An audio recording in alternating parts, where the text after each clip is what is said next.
You know that feeling, right? When you're talking about housing and it feels like you're just going around and around in circles. Well, that's what we're tackling today.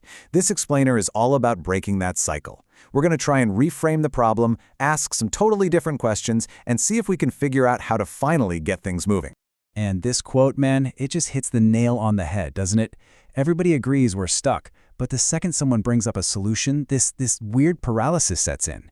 It's like we're all terrified of making things even worse. So the big question is, how do we break this deadlock? This is exactly what leads to what you could call the great housing standoff. It's that paralysis, right? That feeling that nobody can make a move because whoever does has to take on all the risk. So let's really dig in here and figure out why our search for answers keeps leading us right back to square one. You know, our first instinct is always to look for some kind of silver bullet, right? That one big, bold policy, that one moment of courage from our leaders that's going to magically fix everything. But the thing is, the housing crisis wasn't created by one single bad decision. It's more like a really complex structure that's been built up from thousands of tiny decisions over decades. So that points us down a totally different path. What if the answer isn't one giant leap? What if it's more about a series of smaller, really careful adjustments? You know, you loosen a little pressure here, you take away a bit of risk there, and you keep doing that until the whole system starts to, well, loosen up, and things can actually start moving again.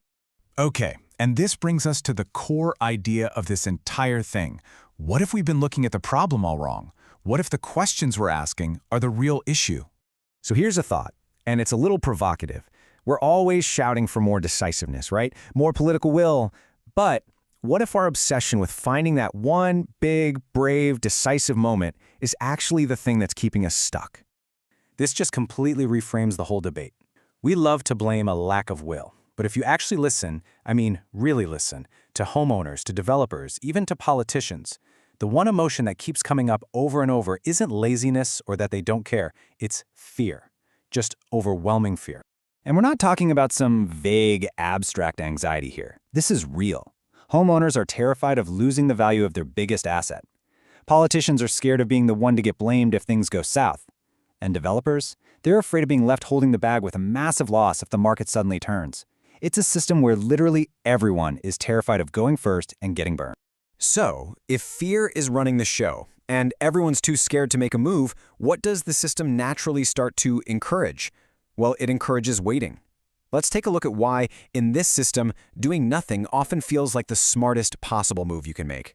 I mean, just put yourself in the shoes of a homeowner for a second. When housing is scarce, what happens? Prices go up. Land values, especially in big cities, have been climbing faster than inflation for decades. So if you're someone who owns an asset in the system, just sitting tight isn't just the safe option, it's often a really, really profitable one. And that right there, that's the central flaw. The system is set up to reward doing nothing.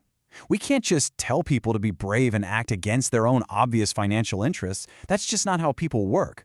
We have to see what the system itself is telling them to do, and what it's telling them is, wait. Okay, so if the system rewards waiting, and we know we can't force some single big move, then what's left? What can we actually do? Well, this is where we get into the idea of nudges.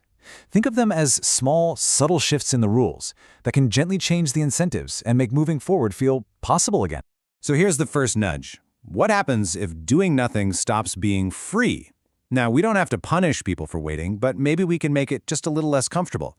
For example, what if holding on to a piece of undeveloped land or just sitting on building permits for years and years, what if that wasn't completely free anymore?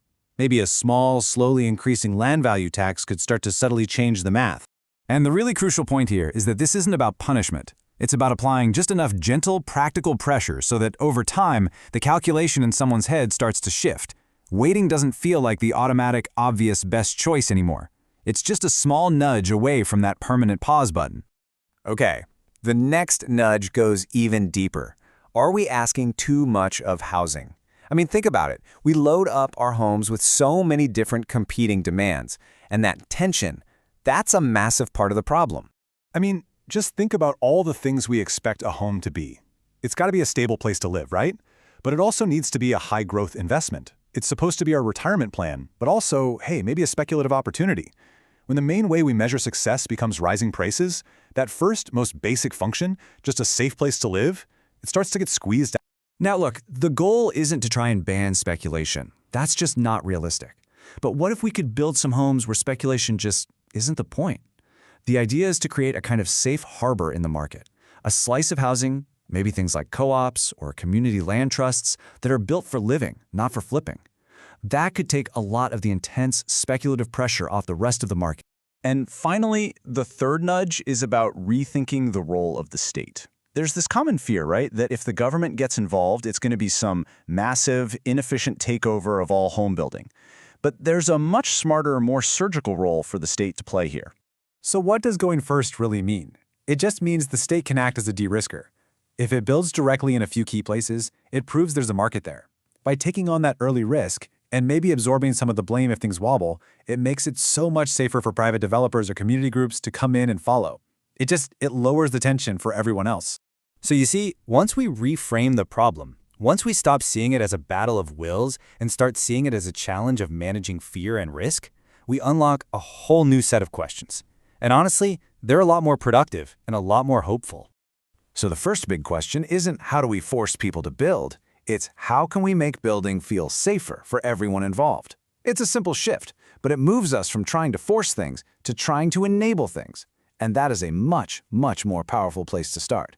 And instead of getting stuck in that old debate about whether new supply will crash the market, the question becomes, how can we add the homes we desperately need without wiping out the life savings of people who already own homes?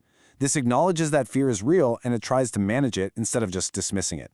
And finally, instead of just waiting around for some superhero politician to come and save the day, the real challenge is this: how do we get things moving without needing everyone to be brave all at once?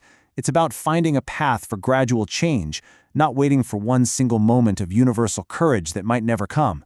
Because if the answer to those questions might be yes, well then that's probably where we start. If we can even start to say yes, then maybe we found a way out of this standoff. We found a practical and hopeful and just a much more realistic place to begin the tough work of getting unstuck. Because maybe, just maybe, the solution isn't about being brave. It's about being smart.